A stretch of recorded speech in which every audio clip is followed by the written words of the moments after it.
I think this is Jay Clare listening to the fact that everybody complained after the first version of MESBG and they didn't get nerfs. And he's like, all right, you want nerfs? You can have nerfs.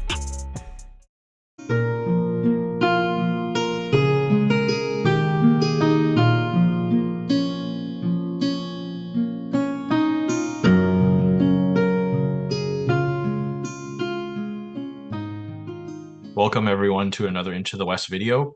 I'm Charles. With me today are Richard and Ian, and we are back today to talk about the most nerfed profiles from the last edition in the Armies of Lord of the Rings and the Armies of the Hobbit.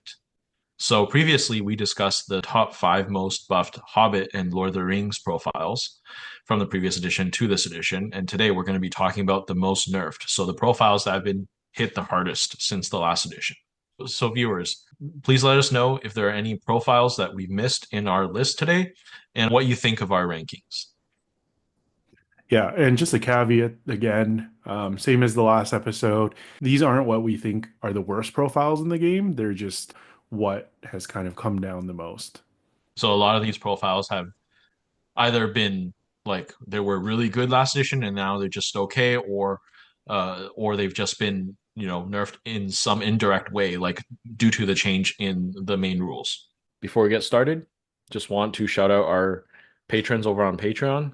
Thank you all for supporting us. If you want to see extra content and check out our list of perks, please see the link in the description. A special shout out to Ragin Ridge 83, the top supporter of the channel.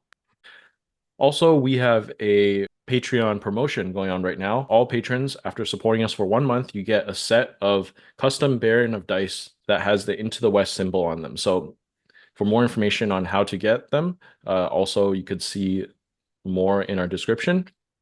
And just to shout out Baron of Dice, they make some great Middle-earth strategy battle game dice, as well as dice for other games. You can use our promo code WEST for 5% off your order. So we'll start with Armies of the Lord of the Rings.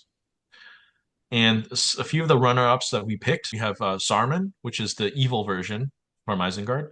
We have Elendil, and just ring bearers in general. So I guess Elendil, I think the biggest one was just the horse. I think he was just one of the heroes in the last edition that was like a one-man army, and because of the horse and the free hero combats, and they just work so well together. So without the horse, I still think he's playable, but he's just, not the superhero that he used to be. Yeah. Well, there's also the change to his fortify spear, right? That's gone. He just has resistance to magic. So I don't know if anybody's played with resistance to magic versus fortify spirit in the last edition. You know, there's a huge difference there with the ability of a magic user to shut you down, especially if there is a double caster around. And granted, magic has gotten worse, but if you go into a double caster list, like he's not going to do crap. He's just going to sit there. He lost heroic defense, which is also pretty important. The loss of the shield and heroic defense is pretty big. Like he's suddenly a lot easier to kill than he used to be. Yeah. The fight 8 is a nice buff to counter it a little bit. Like he can still kind of do his thing, but being stuck on foot and only with the 3 attacks to be able to actually put out damage with is pretty limiting. So just like a few small nerfs and all the big one of not being able to be mounted. And then the general nerfs to ring bearers, besides old Bilbo, is that they would only get the fight value nerf on the enemy model if they were fighting them alone. So in general, anyone who has a ring is now toned down a bit. It is a big nerf, but it's kind of like a good one for like in regards to like Goblin Town. It's a good one. Isildur, it doesn't really affect him as much because he is quite reliable still with his because he's got the 3 dice. But you can't use like an old Frodo like Bilbo or Frodo like you used to, right? To do those assassination runs. Like it just Yeah. that doesn't work anymore. It does affect Isildur a little bit. I know he'll still have the guaranteed fight, but and he can kill, but he will be on foot when he's using the ring, and you can't like support him or like, throw other guys to guarantee the kill. So there's some application to that. And then Evil Saruman, I think the biggest change is just magic and how so many of the spells have been toned down. And so his utility all of a sudden has just gone from like being one of the best casters in the game to now, he's still good, but not close to Yeah. where he used to. He's still probably one of the better casters. He's got like really good range on his transfix and compels, but compel isn't what it used to be. Sorcerer's Blast is not what it used to be. He Yeah. doesn't get the reroll on the cast and resists. He does get like the -1 on one hero, but I don't think that makes up. Which you have less things you can combo that with in the list that he's in too, Mhm. right? You're I not think, getting him with Thryden anymore, which is big. well, Trident's kind of gone, but I Yeah. think the reason why he doesn't make it in the top five is there is one army he's in where he gets pretty crazy. Yeah, he gets the special rules in Army of the White Hand is almost like additional magic powers that are actually still good. Yeah. It reminds me a little bit of God powers. Whoever has played Age of Mythology or Battle for Middle Earth powers, where like you could cast them almost anywhere. Asian mythology is trending right now, retold.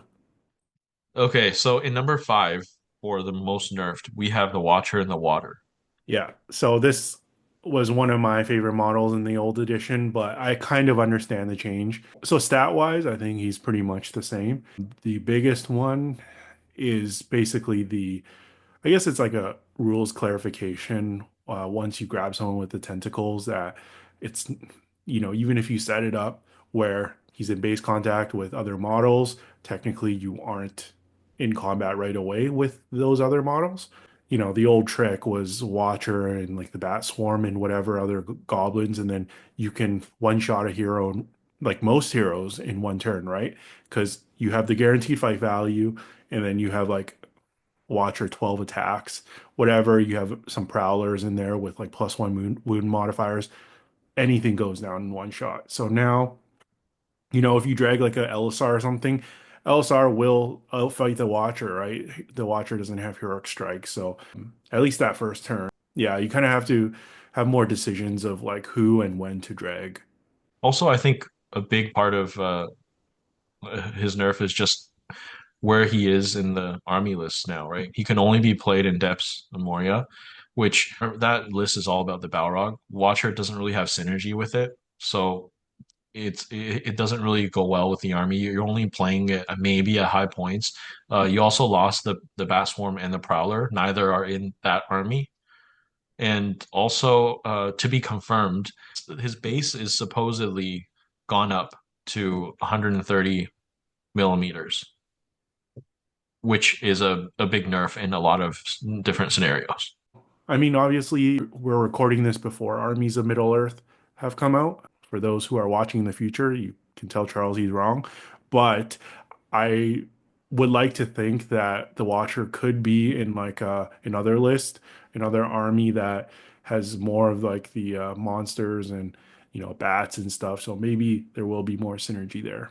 So you don't have to take the Balrog in the Depths of Moria list. It's No, but highly advised that you do yeah, because three of the bonuses are directly tied to him, but you don't have to. So maybe at like 300 points, you just run the Watcher around. I don't know. It would have been nice if the Watcher had a couple bonuses, so then you can choose which one you want to be your centerpiece. But at this point, Yeah. it's always going to be the Balrog. you're Yeah. right. I guess at like 300, which isn't real Middle Earth strategy battle game. You can technically still get the goblins with the banner bonus and get Yeah. like a war band of goblins There and the would be like some play with like doubles. I think you could Mhm. do some stuff there. And in fourth place, we have the Captain of Rohan. Um, yeah. It's the loss of the Arise of Theoden. So he's stuck at fight four. There's that. Piercing strike no longer exists, so he can't hit strike six anymore. And he still has to pay the 20 points for the horses. So he's, I think, 75 fully kitted now. It's a lot to pay for a fight four character that isn't bringing a lot besides March. just a caveat in the last one, it depends on the list. You don't always have to take the horse. Like if you take him in, say, let's say Defenders of the Hornburg, you can take him for 45 on foot. But yeah, agree with everything else though. But even then, like if he's 45 on foot, like I think you'd rather take another one of the name people, right? Because you still have March pretty readily available in most Rohan lists, at least the third age ones. Maybe he gets a little bit more valuable, I think, in the War of the Rohirrim era lists, Yeah, because they because don't have March, March. yeah, I think he's still a solid pick in many lists. It's just he used to be one of the best captains in the game. So he's come down a couple notches, I think. Okay, in third place we have the Spectre, formerly the Dead Marsh Spectre. Yeah, so I would say most people, maybe rightfully so, but who don't play Angmar are probably celebrating all the nerfs to Angmar right now. Yeah, so the Spectre, basically the one special rule that really mattered was the Fell Light, and that was in the old edition. If they fail the courage test, you move them around any direction, full move, however you'd like. So in some ways, it was even better than a compel, right? And I've seen lists with up to like 10 specters in them, and they were obnoxious. And now the enemy model, they take the intelligence test. I don't think that matters too much, but compared to courage, it depends on the profile. But I think the biggest change is that now, if they fail, you can only pull them directly towards the specter. So that limits the uses by a whole lot. There's a very limited amount that you can do with it now. I guess it is very dependent on the profiles. Actually, if you have better intelligence or worse intelligence, it does fluctuate a lot depending on what race and what kind of units you are. So it's a little rough, but I just want to say he did get some other kind of like passive buffs, like not passive buffs, but like smaller things. Like he went to D6 and they had the spectral walk is better. So their role in lists now is definitely different. And the utility of their special rule, the Fell Light, is also greatly reduced. Once the lines hit, the use of that spell goes down a lot. At least for pulling things out of combat. You can still use it to shut things down so they can't activate, but it's not as good as it used to be. Are they in anything besides Minas Morgul? Yeah, they're in the Host of the Witch King, and I don't know if they're in the Gully one. Oh yeah. Okay. Well, at least in Minas Morgul, they do trigger one of the special rules because they have the spirit keyword, which is pretty good. But You'll definitely still see them in select armies, but I think they went from a very like oppressive, like spammable unit in Angmar in the last edition to now, I think maybe you see one or two in an army. And then in number two, we have Gilgalad, High King of the Elves. look how And they massacred my boy. yeah, so they've basically just switched from the Lord of the Rings Gilgalad to Rings of Power Gilgalad. Pretty much. Oof. Yeah. I mean, this has been pointed out before by a lot of people, but they took away the shield option, and in the picture right below the profile, they have him holding a shield in a battle line. Yeah, it just comes down to it's not about Awesome. what they had in the movies, it's about what's on the model. Yeah. Lost the horse, lost the shield, lost blood and glory, lost strike. Even though, like we talked about with Guai here, it's not that big of a deal, but it's But still guaranteed something. fight 10 is big, right? Or it would have been big. He The, lost the, defense, right? Uh, yeah, I I think he don't had know. defense before. I think the funny thing is that the way we're talking about it, like not really knowing the rules, is that he wasn't even that good in the last edition. So this just seemed like a unnecessarily like beat down. I applaud your vigilance, but this is totally unnecessary. We see like across the board, most heroes have gotten buffed in this edition, and then he just gets absolutely crap Yeah. on. Yeah, it was bizarre because like he was a very good profile, but he could very obviously be shut down by magic.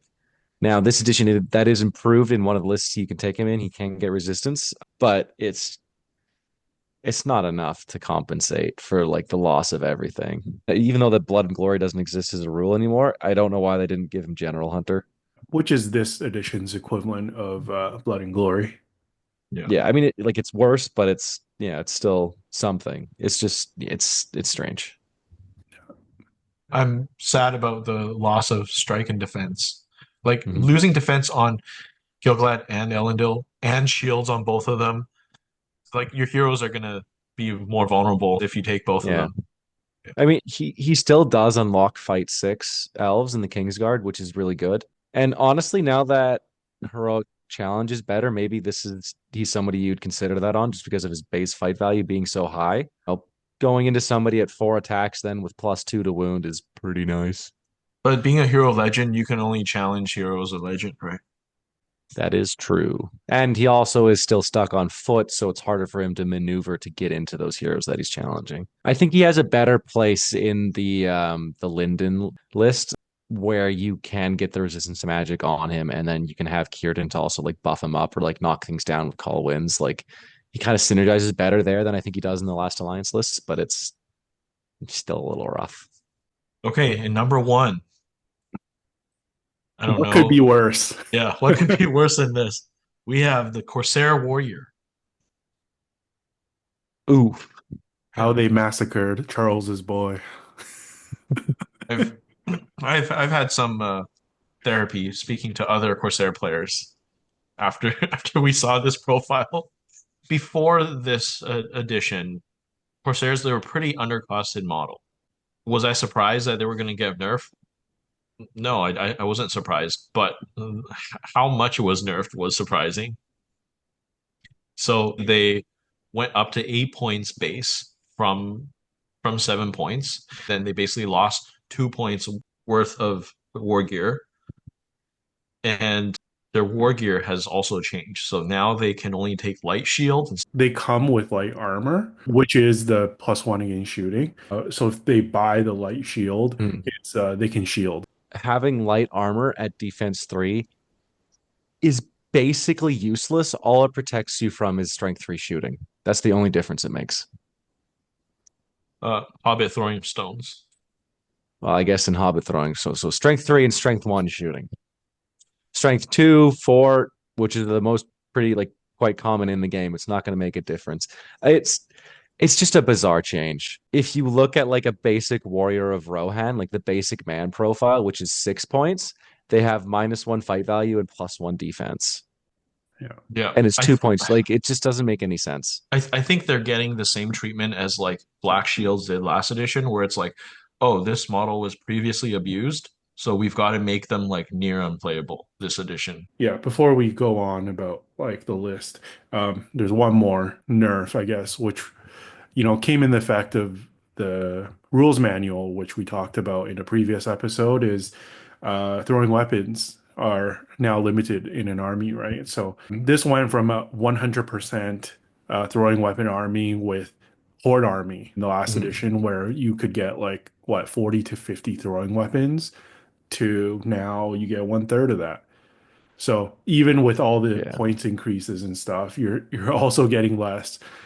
Well, yeah, it's that, and you're stuck at defense 3. There's nothing you can do about that. So just when you hit combat, you're gonna melt. I am confused about this one because I thought it was a strong army, but it wasn't at the very top, and very rarely would people like complain too much against them because there were counterplays to them, and there wasn't like a whole lot of tricks, right? Like you when you faced up against them, you kind of knew what was coming, and there were certain scenarios that they just weren't very good at. So I thought they were like a strong competitive but like, balanced army. So I Yeah. I don't even play this army, and I'm kind of disappointed at this change. It's a base cost. Like Yeah. getting a light shield and throwing weapons for 1 point looks like a really good deal because normally throwing weapons are 2 points, right? So you're getting the shielding ability and a throwing weapon for 1 point, but 9 points, that makes the Corsair 9 points. That's a fairly costed profile then, I think.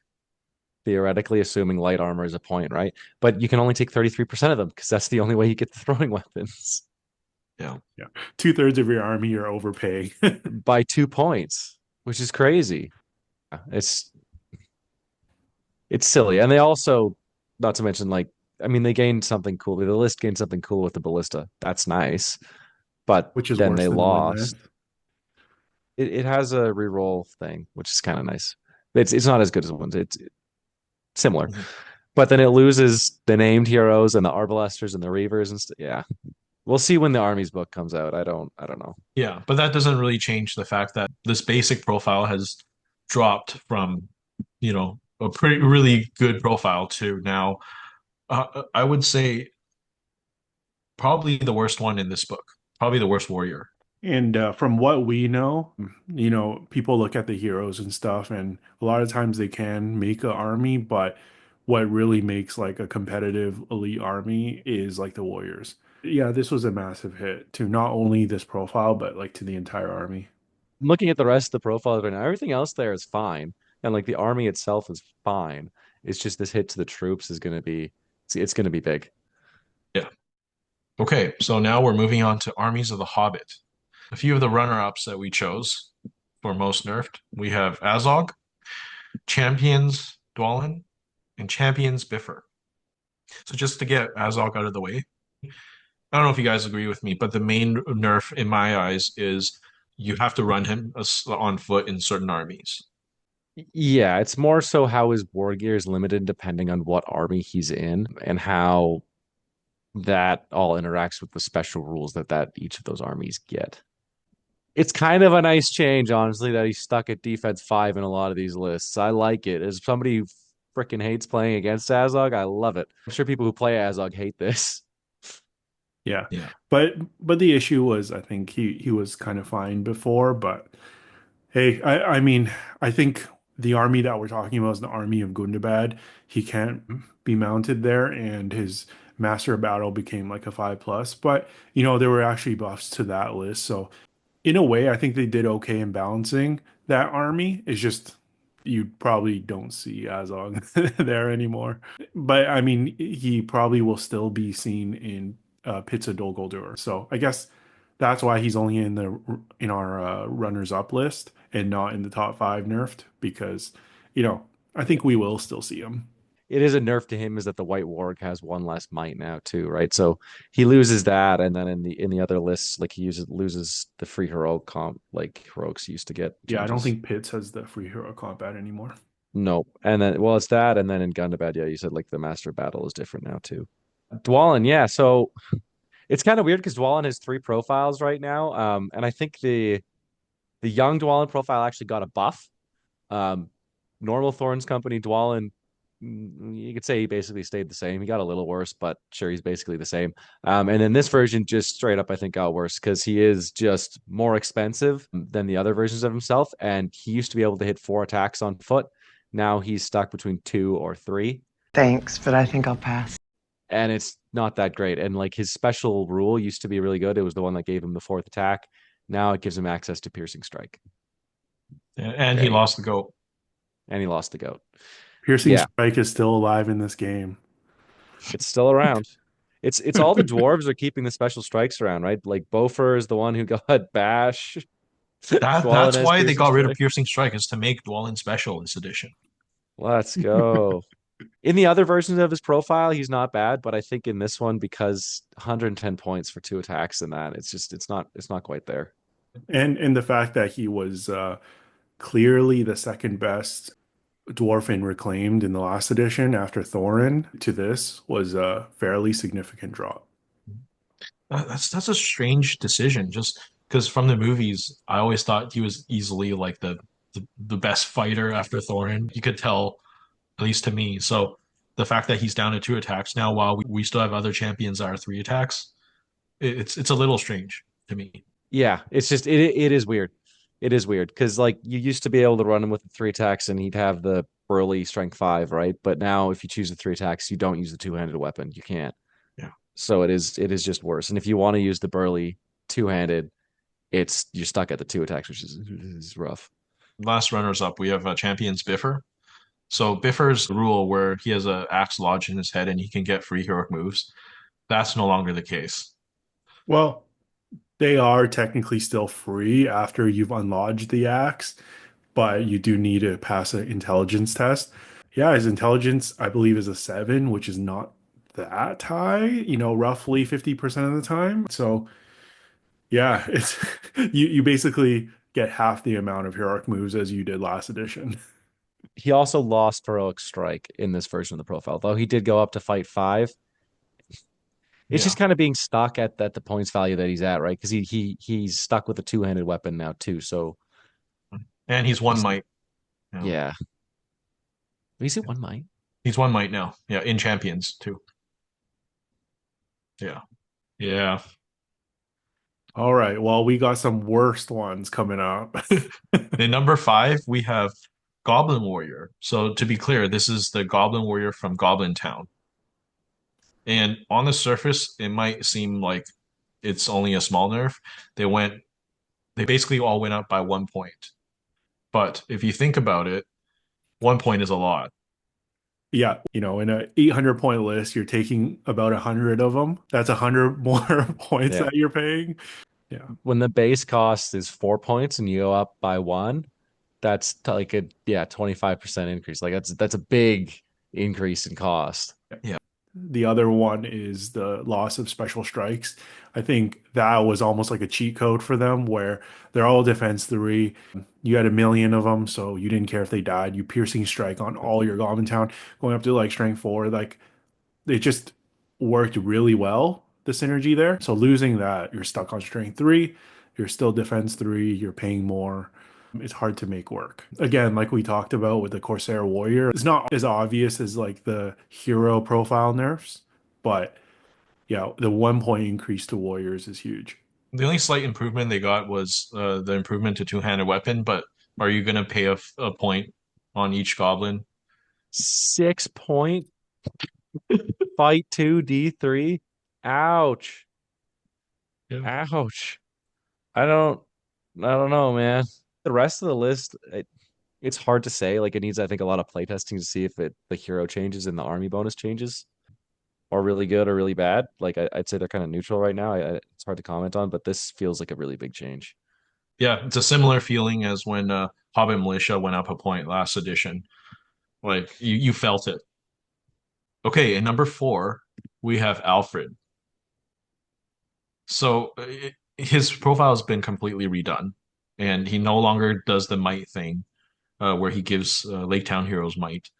Now he has a chart where on each roll result it gives a different buff. So I think that it's a cool idea. It's a nice themey idea where like just the antics that you see in this character from the movies, it reflects these rules. So I think that's cool. But I think the main issue is that it just feels so random. It's hard to plan like combinations and synergize with your heroes, not knowing what you're going to get. It is nice you get to do it every turn for free if you want. However, like you're only going to want to do it once you've hit combat, and you can adjust it by spending will points, which is nice. But yeah, it's a little rough. Like you said, there's just no good way to combo it. And then I think the fact that he went up to 30 points, he's still D3, 1 wound, 1 fate. Unarmed. Unarmed. Like a random stray arrow could just catch him and then he's gone. And also he gained the fearful special rule, which makes sense, but now it's not even like you could use him as like a Hail Mary at the end of the game, right? I agree with Charles. I think thematically, I think it's a good change. It was kind of weird that he was the auto take hero in Survivors of Lake Town and Army of Lake Town. He's like basically the best hero there. I think still to be seen, but I don't know if we'll be seeing much of him or this edition.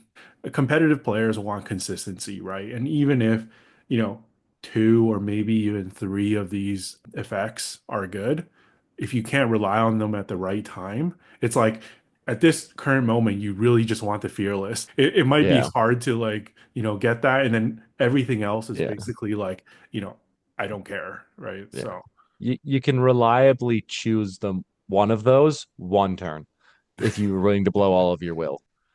yeah. Yeah. Yeah. I think most of the time, like you said, people want consistency and they're just going to take 5 militia instead of him. Go If he ahead. was still 20 points, I think you'd still see him around, but yeah, it's a little rough. Yeah, I think 20 points maybe because one of them is like regaining might and stuff. If you hit that 1 or 2 times, like technically, you can say that's value, but yeah. Okay, so next we have another Lake Town hero. In number 3, we have Bard the Bowman. So this was Another one of hero. Ian's favorites from Another before. hero from the same list. Yeah, I think on the surface, it looks like he hasn't changed that much. And then you kind of start looking at how he interacts with like the rest of his family, the war gear options he has, and the lists that he has. And it kind of starts to go downhill relatively quick. He's still a great profile, don't get me wrong, but the only time I think he is really good and worthwhile is in a pure survivors list, because that's when he gets the old banner bonus and fight value bonus that he could give out, which is capped at a 6-inch range now instead of a 12-inch range, which is that's a significant difference. He does get Mighty Hero and Fearless in that list as well. Yeah, so he does become like pretty good, and then that's pretty great. But in like the other list, like if you're not taking him with the horse in that list, if you're taking him in the other versions where he's a bowman, he's probably about 30 points overcosted, which is crazy. And then if you take him at as the combat-y version where he's at 150 points, you're paying for all these special rules involving the bow, and you don't get to use them because you don't have the bow anymore. It feels a little strange. And then the changes to the family as well. The free hero combats, you have to use it to join the daughters, so you can't be running around anymore. So that's a big difference. Yeah, it's just I think he's good in the survivors list. He's still good. He's still the big man, but in like the Army of Laketown one or in a Battle of Five Armies one, it's just doesn't seem like there's any point in taking him. On top of that, you have to take Bane now if you take the daughters. So you're spending more points to get that buff. Yeah. And then on top of that, we just talked about Alfred.